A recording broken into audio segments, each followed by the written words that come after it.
इस प्रकार से उसके मन की स्थिति ऐसी बन जाती है। बहुत से लोगों को आपने देखा होगा, सुना होगा, चाहे वो ग्रस्त हो चाहे व्रत हो, चाहे वो एक्चुअली जरूर नहीं है कि ग्रस्त वाले ही दुखी होंगे, व्रत वाले दुखी नहीं, ऐसा कोई निश्चय नहीं है। वो तो मन की स्थिति पर निर्भर करता है ना। चाहे वो स्त्री हो या पुरुष हो, उसकी मन की स्थिति मजबूत है तो दुखी नहीं होते, दुखी नहीं होता, दुखी नहीं होती। मन की स्थिति कमजोर है तो दुखी हो जाएगा, सुखी हो जाएगा। सुखी तो सबको होता ही है, लेकिन दुखी भी दुख के कारण दुखी हो जाता है।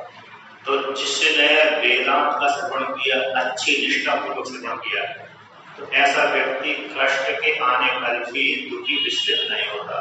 तो कहता है कि ये सारे कष्ट तो मेरे मन के धर्म है। किसके धर्म है? मन के धर्म है, शरीर के धर्म। तो कोई मन के धर्म शरीर में उभर रहे दिख रहे हैं, मन के माध्यम से कहा होगा शरीर में दिखेगा। बिना शरीर के और बिना सूक्ष्म शरीर के भोग नहीं भोगे जाते। न स्वतंत्र स्थूल शरीर भोग होता है, न स्वतंत्र सूक्ष्म शरीर भोगता है, बल्कि दोनों को मिश्रण करके ही फल भोगे जाते हैं। सुख दुख वाले फल भोगे जाते हैं। और आरोप किसके ऊपर हो जाता है? तीसरे वाले व्यक्ति के ऊपर। कूटस्थ आत्मा के ऊपर आरोप कर देते हैं, किंतु भोग कौन होता है? मन होता है, सूक्ष्म शरीर होता है। और सूक्ष्म शरीर बिना स्थूल शरीर के नहीं हो सकता। सूक्ष्म शरीर भोग रहा है, असर किसके ऊपर हो रहा है? इस स्थूल शरीर के ऊपर।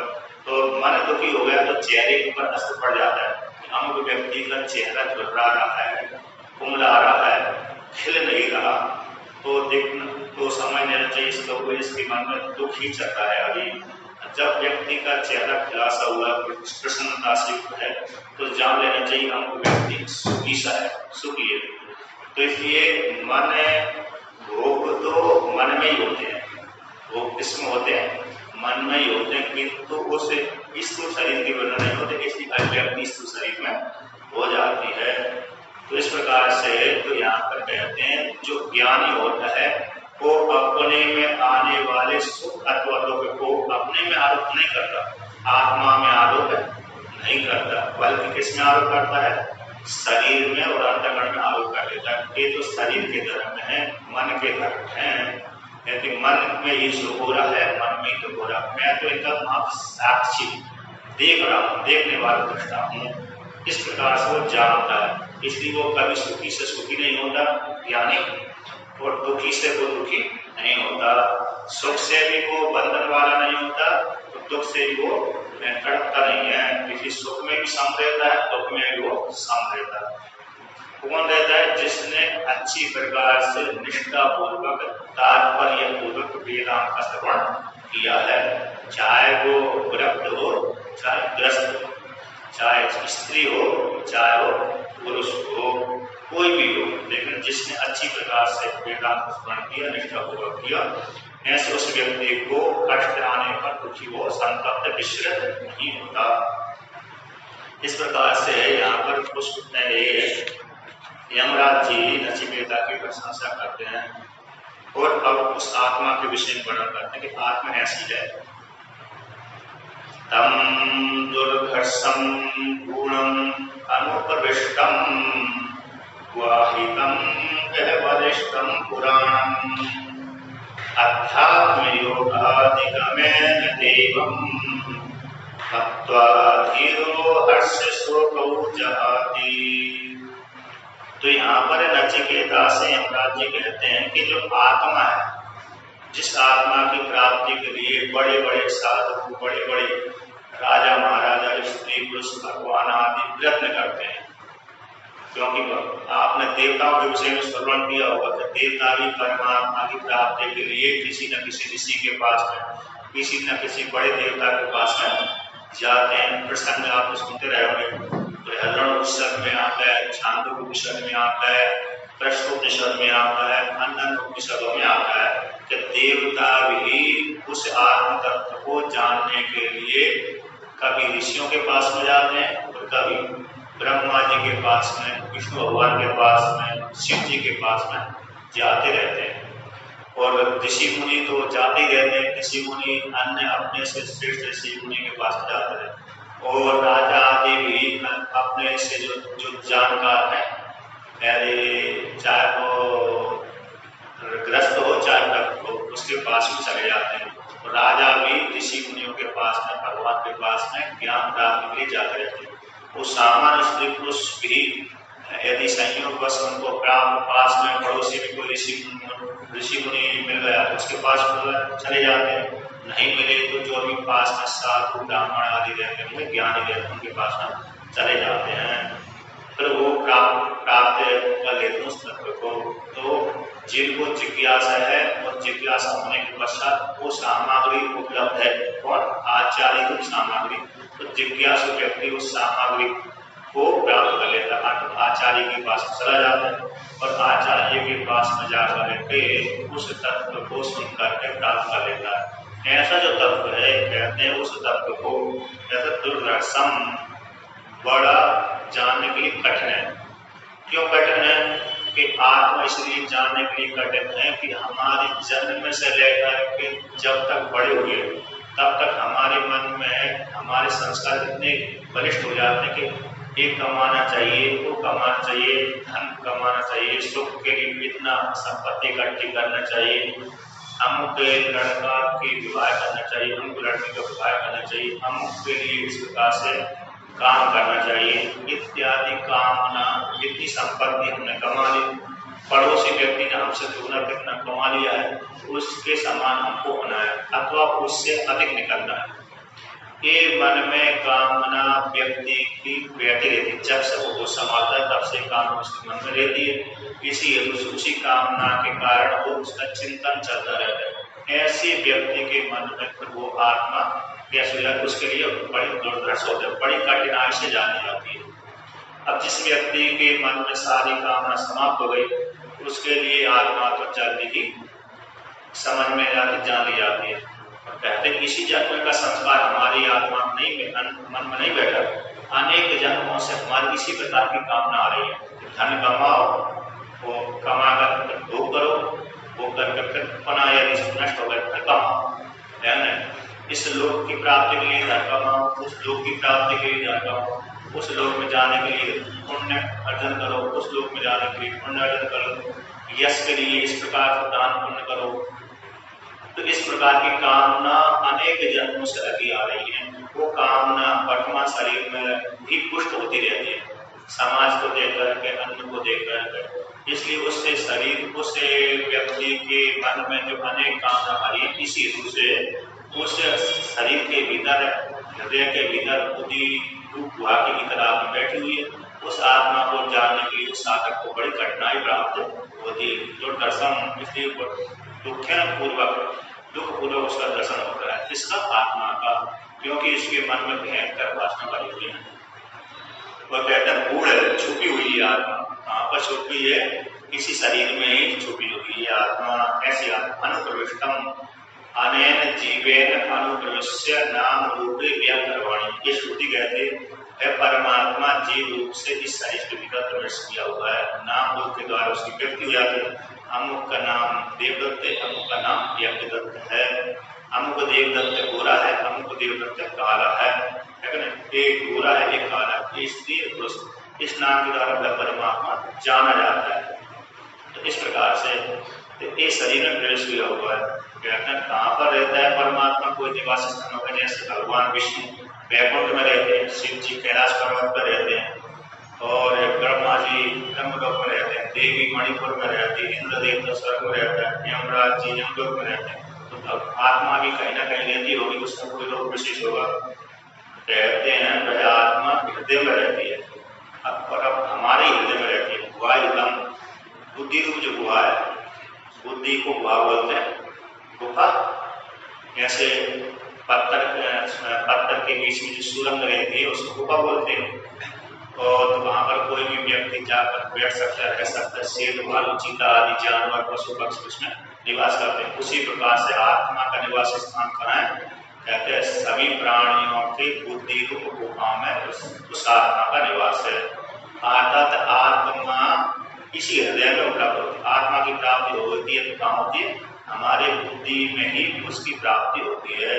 तो बुद्धि रूप स्थान में आत्मा रहती है, तो बुद्धि रूप साधन के द्वारा उसी आत्मा की प्राप्ति हो जाती है। प्राप्ति का स्थान हमारा हृदय है।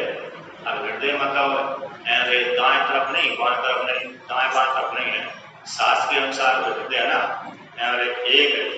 एक जगह वर्णन आता है, नाभि से एक प्रादेश ऊपर, नाभि से कह लेंगे एक प्रादेश, इतना बड़ा है ना, कितना रह गया प्रादेश, एक वित्तस्था बोलते हैं, एक वित्ता, इसको प्रादेश बोलते हैं। तो नाभि से लगाया, यहाँ से एक प्रादेश ऊपर लिया, अब दोनों स्तनों के बीच में लगाया, तो दोनों स्तनों के बीच में और नाभि से एक प्रादेश ऊपर, कितने बीच की जगह को, यानी जो गड्ढा है दोनों स्तनों के बीच का जो गड्ढा है, वो नाभि से एक प्रादेश एक ऊपर का क्षेत्र में गड्ढे पे हमारा हाथ आता है, अंगुली आ गई, नाभि से हम लगाएंगे तो हमारा अंगुली दूसरी ऊपर का अंगूठा कहाँ जाएगा, गड्ढे के बीच में जाएगा।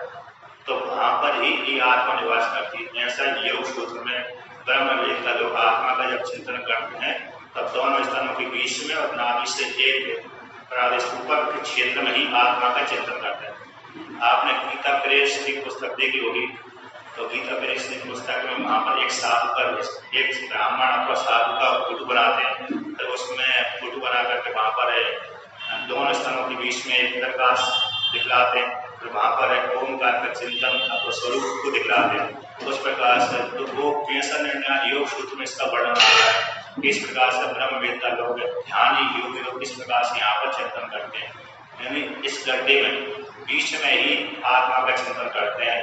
और जो भाव ग्रहाई जो हृदय होता है, भाव को ग्रहण करने वाला जो हृदय होता है, वो दोनों स्थानों के बीच में ही होता है, बाएं तरफ नहीं होता है। बाएं तरफ तो जो मांस पिंड वाला होता है, लेकिन भाव को ग्रहण करने वाले हृदय यहाँ पर रहते हैं। यहाँ पर ध्यानी लोग ध्यान करते हैं, तो 3 जगह ध्यानी लोग ध्यान करते हैं। आत्मा को ध्यान करने वाला 3 जगह 3 स्थान है।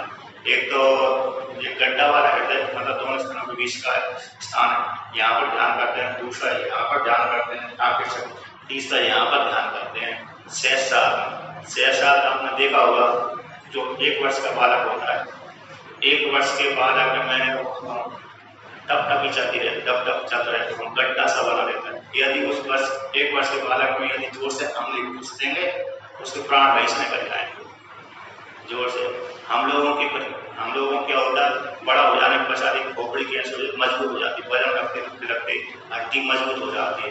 जब हड्डी मजबूत हो जाती है तो फिर वहाँ पर कोई चोट भी करे तो जल्दी छोटी सी चोट का असर नहीं होता। किंतु जो 1 वर्ष का बालक होता है, पैदा होने के बाद 1 वर्ष तक के उस बालक के यदि कोई से उंगली को साथ दिया जोर से, तो फिर वो मर ही जाएगा, वहां से प्राण निकल जाएगा। तो वो वहां पर सहस्रार होता है। तो हृदय से एक सुषुम्ना नाम की नाड़ी निकलती है, हृदय से निकल करके ऐसे जाती है, यहाँ पर कंठ में जाती है, तो मुख में ये स्तंभ देता है, तो एक लटकने वाला, उसको छूते हुए उसको स्पर्श करके उसको छूती हुई वहां से यहाँ पर जाती है, आगे चक्र के होते हुए यहाँ पर आती है। तो यहाँ से फिर ब्रह्मलोक में उसका संबंध रहता है।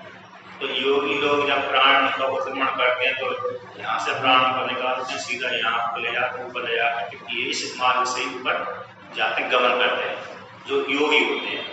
अतः जो जिसको ब्रह्मलोक फल की प्राप्ति होती है तो इसी मार्ग से ही वो निकलते हैं। जिसको सूर्य के लोक की प्राप्ति होगी यहाँ से इस मार्ग से निकले, जिसको दिशा रूप किसी लोक विशेष की प्राप्ति होती है यहाँ से निकलेंगे। इस प्रकार से कहीं यहाँ से निकल जाते हैं, तो ये निकलने के स्थान है। अब जो नाभि से नीचे के 2 छेदों से निकलता है प्राण, तो मतलब वो नाग की योनि में जाएगा, इस प्रकार से वर्णन आता है। तो कहते हैं ये आत्मा इस बुद्धि रूप गुहा में निवास करती है। और कहते हैं ग्रह वरिष्ठम, ऐसे संकटों के बीच में ये आत्मा निवास करते हैं। तो कहते हैं जैसे कोई आतंकवादी किसी स्त्री या पुरुष को अपहरण करता है, पकड़ लिया गया, तो उसे वह उस पुरुष के सामने, अपहरणकर्ता वाले व्यक्ति के सामने चारों तरफ से वो राक्षस पड़े रहते हैं, अपहरण करने वाले उसको छेड़ते रहते हैं, परेशान करते रहते हैं, मारते रहते हैं, कूटते रहते हैं। जिससे जो आतंकवादी बम के बल दिखाकर, बम का भय दिखाकर जो पकड़ ले जाते हैं, अपने जो अपहरणकर्ता वाले किसी से कहते हैं तुम मेरे को 1 करोड़ दे दो, 10 लाख दे दो, हिंदी हुई तुमको मार दूंगा, उसको पकड़ कर ले जाते हैं, तो उसके धोती मांगते हैं, बदले में धन मांगते हैं। ऐसे व्यक्ति जिससे को अपहरण करके ले जाते हैं उसको बड़ा परेशानी परेशान करते हैं, कष्ट पहुंचाते हैं। तो उसी प्रकार से आत्मा भी इन सारे आतंकवादी को बीच में रहती है। तो कौन कहाँ पर रहती है? आत्मा यहाँ पर रहती है। तो कहते हैं काम है, क्रोध है, लोभ है, मोह है, स्त्री है, पुरुष है, पुत्र है, पत्नी है, भाई बंधु है, सगे संबंधी ये उसके शत्रु हैं। इन सबके बीच में ये आत्मा निवास करती है। आखिर इनके कारण लोभ, काम, क्रोध, लोभ, मोह, स्त्री, पुरुष, पति, पत्नी, भाई बंधु के कारण आत्मा जानी नहीं जाती। ये संकट हो गए। इन संकटों के कारण वो आत्मा नहीं जानी जाती। ऐसी भाव रेखा उसमें रहती, अनेक संकटों के बीच में रहती है। और कैसी आत्मा पुराना, इससे बड़ा कोई पुराना नहीं है, इससे कोई बड़ा वृद्धि भी नहीं है। सबसे पहले होती है देखिए आत्मा ही होती है। आपने सुना पुराना शब्द है, ये पुराने से पुराना है किंतु नया है। पुरा तो पुराना शब्द आता है, पुराना शब्द का पुरा है पूर्व काल में, पहले, सबसे पहले, और नव काल होता नया। तो पुराना काल होता है पुराना होता हुआ भी नया है। ये पुराना होता हुआ भी नया है, वो सबसे पुराना, इससे पुराना कोई है ही नहीं है। इसलिए परमात्मा यानी आत्मा पुरानी सबसे पहले यही होती है, इसके अलावा कोई दूसरा है नहीं। तो पुराना होने के पश्चात भी व्रत हो जाना चाहिए ना, व्रत नया, सबसे नया यही है। पुराना होने के पश्चात भी सबसे पहले होने के पश्चात भी जो पहले पैदा होता है वो पूरा हो जाता है। बाद में जो नया पैदा होता है, जवान होता है, नया होता है ना, बालक कहीं पुराना होने के पश्चात भी नया ही है। तो इससे कोई नया भी नहीं है, इससे कोई पुराना भी नहीं है। और जो बीच में आता है तो वो बीच में ही रहता है, इसलिए पुराना होता हुआ नया है। इसलिए सब ये पुराण पुरुष कहलाता है। परमात्मा ब्रह्म पुराण पुरुष कहलाता है। ऐसे जो पुराण पुरुष परमात्मा को कहते हैं देवम। सभी जैसे सूर्य भगवान सभी को प्रकाशन करते हैं ना, उसी प्रकार से परमात्मा संपूर्ण जगत को प्रकाशन करता है। चक्षु इंद्रिय के द्वारा रूप को प्रकाशन करता है, श्रोत्र इंद्रिय के द्वारा शब्द को प्रकाशन करता है, घ्राण इंद्रिय के द्वारा गंध को प्रकाशन करता है, रसना इंद्रिय के द्वारा रस को प्रकाशन करता है, त्वचा इंद्रिय के द्वारा स्पर्श को प्रकाशन करते हैं, अन्य इंद्रिय के द्वारा अन्य अन्य को विषय को प्रकाशन करते हैं। तो संपूर्ण जगत के विषय को एक प्रकाशन देवता करता है। ऐसे जो देव है, कहते उस देव को जानने का क्या साधन है? अध्यात्म योग अधिगम है। शरीर को, आत्मा को, जो आत्मा है उस आत्मा में मन को लगा दो। मन ही जानने का साधन है। जो मन हमारा अंतःकरण अभी तक धन के लिए जा रहा था, धन के विषय में चिंता कर रहा था, पुत्र के विषय में चिंता कर रहा था, पत्नी के विषय में चिंता कर रहा था, अन्न के विषय में चिंता कर रहा था, भाई बंधु आदि के विषय में चिंता कर रहा था। तो उस चिंता को, जो चिंता मन कर रहा था इन विषय में, तो वहां से मन को हटा दो, तो उन चिंता को छोड़ दो और वहां से हटा करके उस मन को आत्मा में लगा दो। आत्मा में लगा दो। आत्मा कैसी है? ऐसा लगा करके अध्यात्म आत्मा के साथ उस मन को जोड़ दो। जोड़ करके उस मन के द्वारा इस परमात्मा की प्राप्ति होती है। जब मन को जगत से हटा लिया, पत्नी, पुत्र, धन, संपत्ति, जगत है, इससे हटा लिया, इससे हटा करके आत्मा में जोड़ दिया कि मैं ब्रह्म हूँ। इस प्रकार से जोड़ लिया, मैं ईश्वर हूँ, मैं ब्रह्म हूँ, मैं व्यापक हूँ। इस प्रकार से ये जोड़ लिया। मैं जन्मने वाला नहीं हूँ, मैं मरने वाला नहीं हूँ, न मैं स्त्री हूँ, न मैं पुरुष हूँ, न मैं बालक हूँ, न मैं बालिका हूँ, न मैं पति हूँ, न मैं पत्नी हूँ, न मैं गुरु हूँ, न मैं शिष्य हूँ। तो कौन हूँ? मैं निर्विशेष ब्रह्म हूँ। इस प्रकार से मन के द्वारा आत्मा में लगा लिया जाए। मन को आत्मा में लगा दो। ऐसा लगाकर उसी मन के द्वारा इस प्रकार से ज्ञान प्राप्त कर लिया, है ना। सामान्य उस ज्ञान प्राप्त कर इस प्रकार से बार बार चिंतन करता रहा। तो चिंतन करते रहना चाहिए। चिंतन करते करते करते उस आत्म की प्राप्ति हो जाती है। इस प्रकार से वेदांत के द्वारा उस आत्म तत्व को जान करके, निर्विशेष ब्रह्म को जान करके, अपने जो मेरा जो स्वयं का जो स्वरूप है, मैं विशेष है, ऐसा हर स्त्री हर पुरुष जान करके, तो कहते हैं विषय जानकर धीरवान बुद्धिमान व्यक्ति हर्ष सुख को जहाती मत पर, ऐसा देव सुख देव के सुख को जान करके जो बुद्धिमान पुरुष होता है, चाहे वो बुद्धिमान स्त्री हो चाहे वह बुद्धिमान पुरुष हो, कोई हो। जैसे आपने आनंदमयी माता का नाम सुना है, हरिद्वार में उनका आश्रम था, बंगाल में पैदा हुई थी। तो बंगाल से पैदा होकर के वो जन्म से ही जब थोड़ी बड़ी हुई, जन्म के बाद उनके मन में भक्ति की जागृत हुई, फिर बाद में उनको साधु बनने की इच्छा हुई, तो बड़ी हुई आनंदमयी माता। तो बड़ी होने के पश्चात जैसी जवान होने लगी, उसी समय उनके घर वाले उनको विवाह करने की इच्छा करने लगे। कन्या बड़ी जब हो जाती है तो माता पिता उसको विवाह करने की इच्छा करते हैं। तो फिर वहाँ से विवाह न करके अपने माता पिता को विवाह नहीं करना, तो वहाँ से वृंदावन से आकर फिर हिमालय क्षेत्र आदि में जाते हैं, यहाँ करके किसी आत्मा से जुड़ते हैं, तो ज्ञान आदि अर्जन करते हैं। ज्ञान आदि अर्जन करके फिर उनको ज्ञान की प्राप्ति हो जाती है। तो इस प्रकार से तो कोई स्त्री भी ज्ञानी होती है, पुरुष भी ज्ञानी हो जाता है। तो सबको त्याग करके उन्होंने ज्ञान अर्जन किया था। तो कहते हैं चाहे स्त्री हो चाहे पुरुष हो, इस प्रकार से अपने आप को जान करके जब जान लेता है, तो जान करके वो व्यक्ति स्त्री या पुरुष है, अपने जो उसके पास में जो हर्ष शोक आते थे, उन हर्ष शोकों को त्याग कर देता है। अर्थात अपने स्वरूप को जान करके, आत्मा को जान करके, इसके द्वारा वेदांत के माध्यम से वेदांत को आचार्य के द्वारा श्रवण करके अपने आप पहले पढ़ेंगे तो आत्मा को नहीं जान सकते, क्योंकि अपने आप पढ़ने में बुद्धि काम नहीं करती, कुछ का कुछ समझ जाएंगे। ऐसे ही बाजार से पुस्तक लेकर के यदि पढ़ेंगे, ऐसे बाजार में ऐसे इंद्रजालिक पुरुष होती है, रिद्धि सिद्धियों की पुस्तक होती है, उसमें लिखा रहता है ऐसे ऐसे करने से उस प्रकार की रिद्धि सिद्धि प्राप्त हो जाए। व्यक्ति ने उस प्रकार के लिखी हुई वस्तु के अनुसार, प्रयोग के अनुसार उसने कर तो दिया, फिर भी उसको फल की प्राप्ति नहीं होती। क्यों नहीं होती? क्योंकि उसको समझने में थोड़ी कमी रह जाती है, इसलिए उसको मजबूरी में किसी दूसरे गुरु को बनाना ही पड़ता है, तो तभी उसको वो रिद्धि सिद्धि अथवा कोई तंत्र प्रयोग सिद्ध होता है। नहीं तो तंत्र प्रयोग भी स्वतः सिद्ध नहीं हो पाता, उसको भी किसी दूसरे से सीखना पड़ता है। और बड़ी बड़ी सिद्धियों के विषय में भी दूसरे से सीखना ही पड़ता है, अध्ययन करना ही पड़ता है, यानी किसी न किसी को आचार्य बनाना ही पड़ता है। इसी प्रकार से वेदांत के विषय में भी आत्मा को जानना है तो दूसरे आचार्य के शरण में जाना ही पड़ता है, और जाकर के फिर आचार्य से शास्त्र के अनुसार श्रवण करता है। तो जो शास्त्र बोलता है और जो आचार्य बोलता है, दोनों में एक वाक्यता हो रही है अथवा नहीं हो रही, दोनों नहीं, शास्त्र अलग बोध करा रहा है और आचार्य दूसरे प्रकार से उपदेश कर रहा है, इसको समान रहेगा नहीं है। अब अच्छा, दोनों शास्त्र को और आचार्य का एक ही मत हो गया।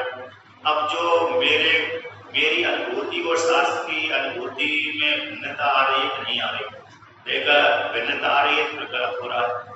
शास्त्र अलग बता रहा है और मेरी अनुभूति मन स्वीकार नहीं कर रहा, तो वहां पर ही दोबारा उसको चिंतन करना पड़ेगा।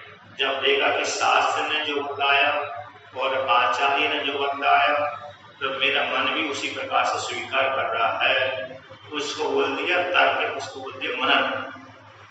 अब शास्त्र का जो निश्चय था, आचार्य का जो निश्चय था, और मेरे मन ने उसी प्रकार से स्वीकार कर लिया, तो एक वस्तु का निर्धारण हो गया। तो एक वस्तु का निर्धारण जब हो गया, अब उसी का बार बार चिंतन करते रहना, उसी को ही निधि ध्यासन बोल देते हैं शास्त्र में। आत्मा वादे द्रष्टव्य श्रोतव्यो मंतव्यो निध्यासितव्य, ये बृहदारण्यक उपनिषद की श्रुति है। आत्मा जानने योग्य, तो सबसे पहले आचार्य की शरण में गए, आचार्य के द्वारा उस शास्त्र के माध्यम से आरंभ लेकर के आचार्य ने श्रवण कर दिया, उपदेश कर दिया। तो आचार्य से श्रवण कर लिया, आचार्य के मुखारबिंद से हमने शास्त्र का श्रवण कर लिया। अब आचार्य ने अपने मुखारबिंद से अकेले नहीं गए, कपोल कल्पना के द्वारा नहीं कहा कि ऐसी मनगढ़ंत कहानी सुना करके आचार्य उपदेश कर दिया हो, ऐसी बात नहीं। आचार्य ने भी शास्त्र का आश्रय बना करके उपदेश किया था, किसका? उपनिषद को आधार बना करके। उपदेश किया तो उस शास्त्र का उपनिषदों का अध्ययन हमने आचार्य के मुखाग्र से श्रवण कर लिया। श्रवण करने के पश्चात फिर हमने आचार्य की वाणी को मान करके, शास्त्र की वाणी को मान करके, आज्ञा मान करके फिर उसमें मनन करने लगे, विचार करने लगे, तर्क करने लगे।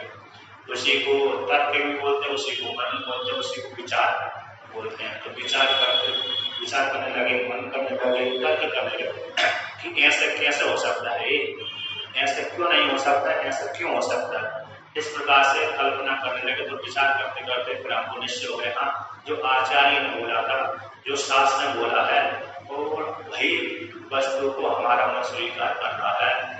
तो मनन हो गया, तर्क हो गया। इसके बाद एक तर्क का निश्चय होगा कि ये वो आत्मा कैसी है। अब उसी को निध्यासन करते गए। निध्यासन का अर्थ होता है जैसे आप ऊपर से नीचे के पात्र में तेल छोड़ेंगे तो एक धारा से वो गिरेगा, चाहे घी छोड़ दीजिए चाहे तेल छोड़ दीजिए, तो बीच में उसमें वो जैसे जल को छोड़ेंगे तो बीच में क्या बन जाता है, पुल बन जाता है, बुलबुलासा बन जाता है, यानी अवरोध बन जाता है, छेद बन जाता है। और जल हमेशा कट कट के गिरता है, एक धारा से नहीं गिरता। एक धारा जैसे और तेल एक धारा से चिपका हुआ सा गिरता है, ऐसा जल नहीं गिरता। जैसे ही छोड़ देंगे वैसे ही वो अलग अलग हो जाएगा। किंतु तेल कैसे चिपकता हुआ सा पतला, मोटे से जब कम करते जाएंगे तो पतला पतला होता जाएगा, एक धारा से वो गिरेगा। और जल हमेशा कट कट के गिर जाता है। इसी तेल की धारा के समान, नृत्य की धारा के समान उसी का चिंतन करते रहना, इसी को बोलते हैं निध्यासन। जल की धारा के जैसा नहीं, जल की धारा में तो बुलबुले बीच में आ जाते हैं, क्या बोलते हैं उनको, बुलबुले बोलते हैं। तो बुलबुले मतलब वहां पर बीच में वायु भरा जाती है, वायु भरा जाने से वो बुलबुले बनते हैं। किंतु तेल में ऐसा नहीं होता, सीधा ही सीधा वो आता है, एक धारा से चिपका हुआ से ही आता है, इसमें अवरोध भी नहीं आता। तो तेल की धारा से ऐसा, घी की धारा के जैसा, जैसे उसमें कोई अवरोध नहीं आता, उसी प्रकार से जो तत्व शास्त्र का उदाहरण दिया उसी तत्व का बार बार चिंतन कर रहे हैं। आगत में ब्रह्म हूँ, मैं करता नहीं हूँ, वृत्ति नहीं हूँ, कुछ नहीं हूँ। सुबह सोकर कोटकर गए, चिंतन किया, सोकर गए, मैं स्त्री नहीं हूँ, पुरुष नहीं हूँ, कर्ता नहीं, भोक्ता नहीं हूँ, जन्मने वाला नहीं, मरने वाला नहीं। फिर सुबह 1 घंटा कर लिया, शाम को सोने से पहले कर लिया 1 घंटा तक, मैं स्त्री नहीं हूँ, पुरुष नहीं हूँ, कर्ता नहीं, भोक्ता नहीं हूँ। इस प्रकार से करते करते 1 महीना तक किया तो थोड़ी रुचि पैदा हो जाती है। अब 1 महीना तक, 2 महीने तक आपको थोड़ा प्रयत्न करना पड़ेगा, क्या करना पड़ेगा, पुरुषार्थ करना पड़ेगा। 1-2 महीना करने के पश्चात व्यक्ति करता रहेगा, 2 महीना से आगे बढ़ेगा, अपने आप उसका स्वभाव बन जाएगा। तो स्वभाव बन जाएगा तो ना चाहते हुए अपने आप कर लेंगे। जैसा अभी कभी आपने देखा और सुना होगा अथवा अनुभव किया होगा, जो व्यक्ति भजन करने लगता है ज्यादातर कृष्ण के रूप में, 1 महीने तक उसको अभ्यास करना पड़ती है। जब 1 महीने के बाद ऊपर जैसे उसकी गति समय बढ़ने लगता है, फिर वो अपने आप उसका मन भजन करने लगता है। अब किसी व्यक्ति को उसके सामने दूसरा वाला व्यक्ति आएगा वार्तालाप करने के लिए, तो जब तक वो सुन रहा है तब तक वो सुनता रहता है, किंतु भीतर उसका मन भजन करता रहता है। दूसरे की बात भी सुन रहा है और उसका मन भजन भी कर रहा है। ये आपने स्वयं अनुभव किया हो, अथवा नहीं किया हो तो आप 1 महीना 2 महीना के लिए प्रैक्टिकल कर सकते हैं। किसी जो आपका गुरु मंत्र हो, छोटा हो बड़ा होने में तो भूल जाता व्यक्ति, लेकिन छोटा हो, राम का हो, चाहे शिव जी का हो, चाहे कृष्ण का हो, चाहे विष्णु का हो, इस मंत्र को आप संकल्प पूर्वक 2-3 महीने को लेकर के प्रतिदिन 3-3 घंटे 4-4 घंटा जप करने का अभ्यास करें। एक बार प्रयोग करने के लिए, प्रैक्टिकल करने के लिए, तो आप 3-4 महीने तक निगरान करें तो आप देखना अभ्यास अपने आप ही ऐसा मन स्थिति हो जाएगी। आपकी मन की स्थिति न चाहते हुए भी आप अपने आप ही भजन करेंगे, सारा दिन अपने आप ही भजन करेगा। बस सारे दिन, मतलब आपने 3-4 महीने अपना पूरा अभ्यास किया था, 3-3 घंटे अभ्यास किया था, सुबह 3 घंटे कर लिया, शाम को 3 घंटे कर लिया, अथवा सुबह 5 घंटे कर लिया, शाम को 1 ही घंटा किया। इतने इस प्रकार से 1 महीना 2 महीना तक आपने लगातार किया। इसी बल के प्रभाव से आप दिन भर अपने आप ही न चाहते भी अपने आप भजन करते रहोगे, आपका मन चलता रहेगा। जब आप छोड़ भी देंगे 2 महीने के बाद भजन करना छोड़ भी देंगे तब भी मन आपका कुछ छोड़ेगा नहीं। महीना 15 दिन तक वो आपका भजन अपने आप ही चलता रहेगा। फिर बाद में दूसरे संस्कार जब हावी हो जाएंगे तो फिर वो धीरे धीरे से विस्मरण होगा, लेकिन एक जल्दी विस्मरण नहीं होगा। तो इसी को बोलते हैं निध्यासन। तो एक जिस तत्व को पकड़ लिया उसी तत्व को बार बार चिंतन करते करते करते वो तत्व हमारे सामने प्रकट हो जाता है। उसी प्रकार से आत्मा भी जान ली जाती है। प्रैक्टिकल कर लेना चाहिए, प्रैक्टिकल एक बार खट लेना चाहिए। चाहे भजन का प्रैक्टिकल कर लो, चलो चाहे आत्मा का है, तो अपना गुरु मंत्र तो अपने जपना ही है, व्यक्ति को जपती है। जिस किसी ने लिया है ना गुरु मंत्र की दीक्षा, वो मंत्र तो उसको जपना अनिवार्य है। मंत्र दीक्षा लेने के पश्चात उसको अलमारी में नहीं रखना चाहिए, तो उसको जरूर निश्चित रूप से जपना चाहिए। उससे उसी से कल्याण हो जाता है। उससे क्या हो जाता है, अंतःकरण की शुद्धि हो जाती है, ज्ञान की प्राप्ति हो जाती है, योग्यता आ जाती है। तो उसी से हमारे जीवन में आने वाले जो भी कष्ट हैं, पाप वाले कष्ट, दुख वाले कष्ट है, वो उसी मंत्र के प्रभाव से अपने आप ही निवृत्त हो जाते हैं। तो मंत्र में इतनी शक्ति होती है, पावर होता है। मंत्र में बहुत अपार संपत्ति शक्ति होती है। उसी मंत्र के प्रभाव से, चाहे वो राम जी का मंत्र हो, चाहे शिव का मंत्र हो, चाहे विष्णु भगवान का मंत्र हो, चाहे देवी का मंत्र हो, किसी का भी मंत्र हो, लेकिन होना चाहिए वैदिक, होना चाहिए देवता संबंधी होना चाहिए, मनमुखी मंत्र नहीं होना चाहिए। किसी के व्यक्ति का नाम नहीं होना चाहिए। हम व्यक्ति ने नाम दे दिया कि मेरे नाम से मंत्र जाप करो, वो कल्याण नहीं करेगा। ऐसे किसी का देवदत्त नाम था तो देवदत्त आय नाम ऐसा बोल दिया, बस इस नाम जब इसी कल्याण होगा, ये तुम्हारा गुरु मंत्र है, ऐसा नहीं होना चाहिए। शास्त्रीय होना चाहिए। राम शब्द शास्त्रीय है, कृष्ण शब्द शास्त्र का है, शिव शब्द शास्त्र का है। वर्णन किया शिव नाम जपने से, शिव ऐसे नाम जपने से कल्याण हो जाता है। कृष्ण कृष्ण ऐसा नाम जपने से कल्याण हो जाता है। राम राम ऐसा नाम जपने से कल्याण हो जाता है। ये नाम शास्त्रीय है। इस शास्त्रीय होने से इन नामों को जाप करने से व्यक्ति कल्याण हो जाता है। अब किसी ने देवदत्त ऐसा नाम बोल दिया, उससे कल्याण